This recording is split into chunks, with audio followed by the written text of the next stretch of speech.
Mark the face side and edge on a pair of stair strings. Using the calculated rise and going required for the staircase, make a pitch board and margin template. Further information on these marking out tools can be referred to in the textbook. Place the margin template on the face edge and position the pitch board up against it. Starting at one end of the string, mark a line around the edge of the pitch board to indicate the first step. Slide the template and pitch board along the length of the string to draw the next step. Continue to repeat this process along the string until all the steps have been marked out. Number each step and sketch a line on their front edge to indicate the position of the nosing. This will avoid confusion at later stages. Square a line between the corner of each step and the face edge on the string.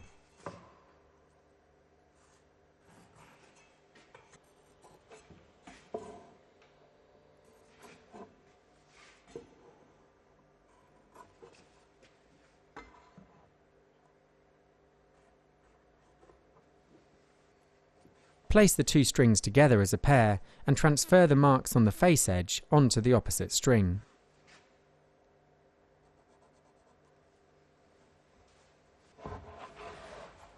These lines can now be squared across the face of the string before repeating the process of marking out the steps.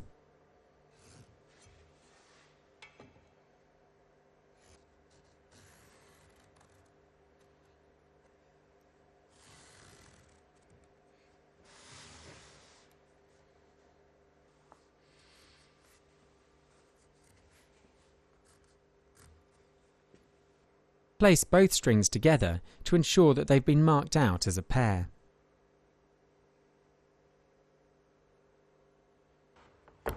Use a router with a 12mm diameter cutter and template guide to measure the margin between the edge of the cutter and the outside of the guide. Mark the distance of the margin around the outside edge of one step on the stair string.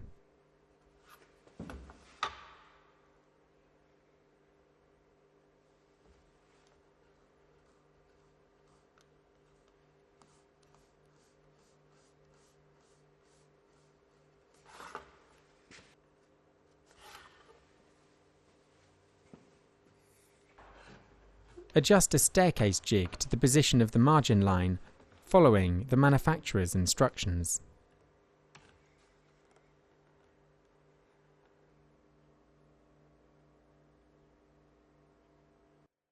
Adjust the router cutter to a depth of 12mm below the surface of the string. Using the staircase jig, begin routing one string to create housings to secure each step.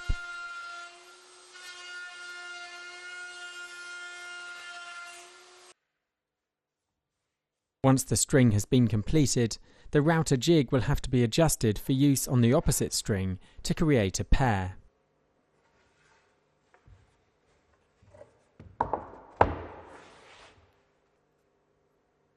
The right-hand string will have newel posts connected at the top and bottom. The position of the newels must be indicated on the string to create the joints. This is simply achieved by marking the thickness of each newel post centrally over the first and last rise on the face of the string.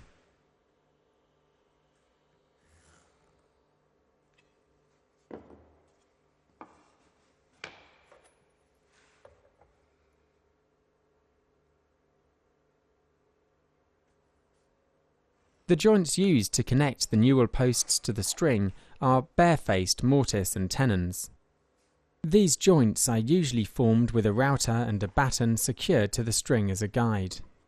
The template guide will have to be removed from the router for this process before the distance between the cutting edge and the outside of the router base can be established.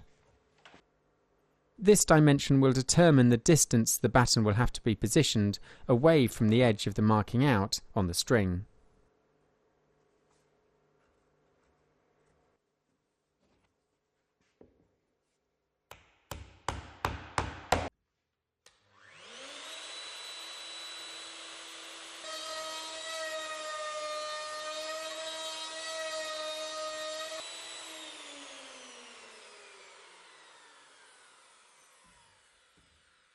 The bottom of the string should be removed at the floor level before the haunches can be proportioned onto the tenon. Care should be taken to ensure that the remaining portions of the tenon do not contain any short grain, as this may weaken the joint. The tenon on the top of the string should be divided in a similar way, only this time equally by 3.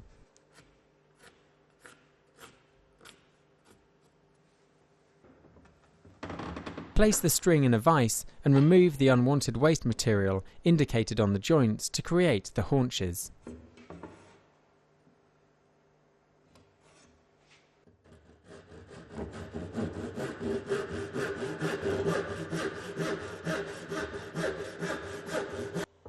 Now that the tenons have been cut on the string, the corresponding mortices can be marked out on the newel posts. To begin, the bottom newel post should be aligned with the bottom of the string before the position of the haunch tenon can be transferred onto the face of the timber. Due to the bare-faced tenon only having one shoulder, the mortise in the newel post must be offset. This will ensure that the string fits together centrally in the newel post.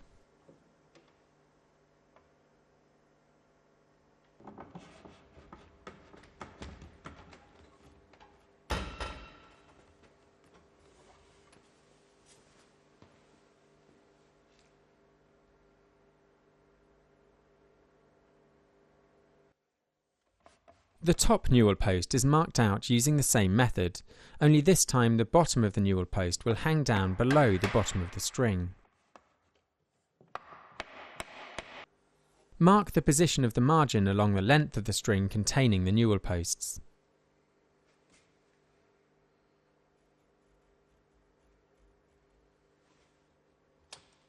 The point at which this line meets the newels is the position the overall handrail height is measured.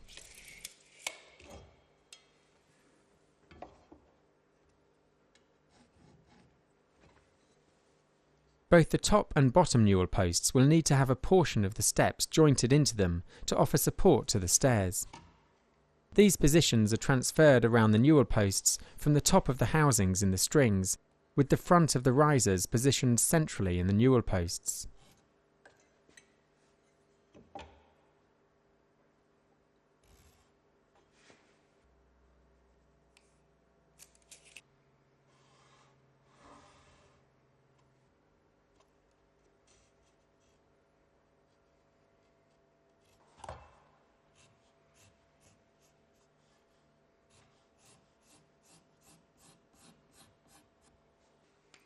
Use a marking gauge to indicate the 12 mm depth of the housing along the edge of the newel post.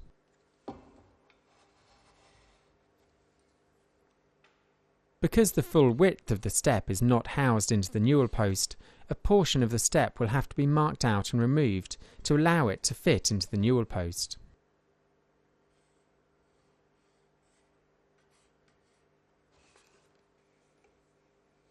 The same method used to mark out and machine the bottom newel post can be repeated at the top, only this time the marking out will also include the back of the last full step.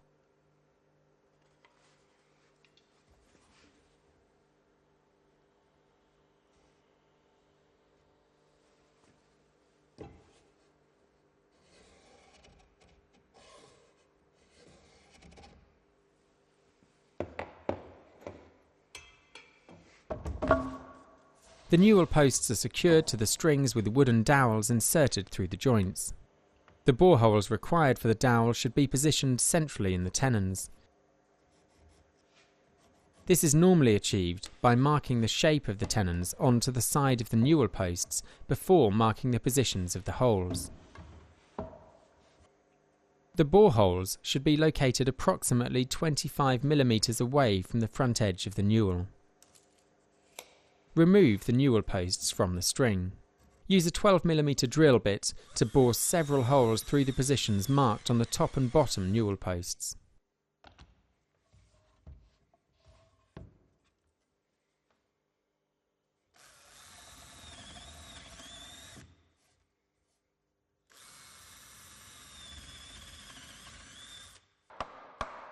Assemble one joint and insert the drill bit through the hole bored into the newel post. Use the tip of the drill bit to make a mark on the tenon through each hole.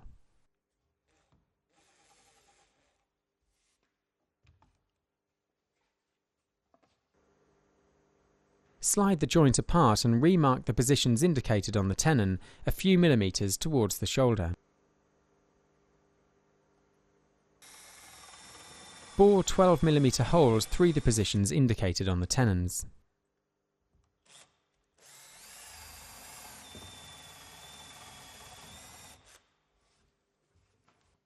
Reassemble the joint and insert 12mm wooden dowels into the holes to pull the joint together. The same process should be repeated at the top of the string to connect the other newel post.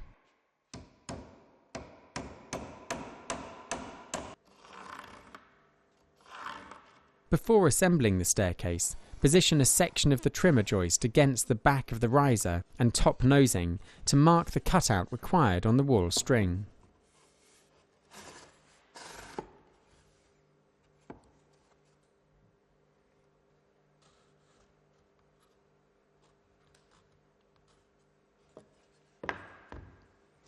The area indicated is normally removed from the string prior to fitting to allow the staircase to hook over the trimmer joist on the upper floor. The top of the wall string is normally cut to the same height as the skirting on the upper floor and approximately halfway over the thickness of the joist. The height of the bottom step should be marked onto the string to indicate the finished floor level. Use an offcut of skirting to mark its height on the string, whilst aligning the bottom edge with the finished floor level.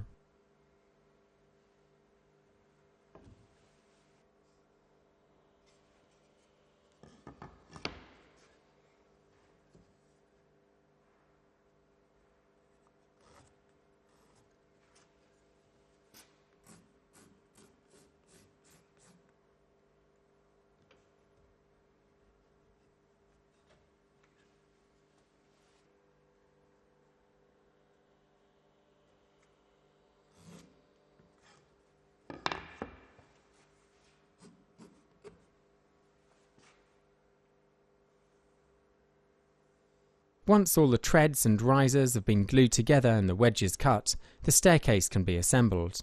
The newel posts are usually installed at the same time as the handrails to prevent difficulties fitting them at a later stage.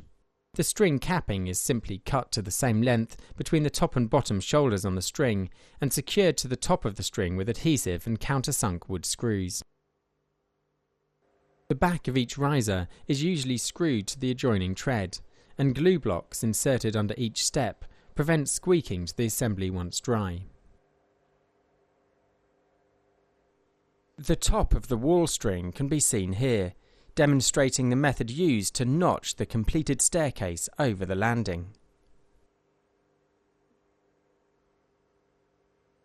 A similar method of notching is used on the opposite side of the staircase to connect the newel post to the joist.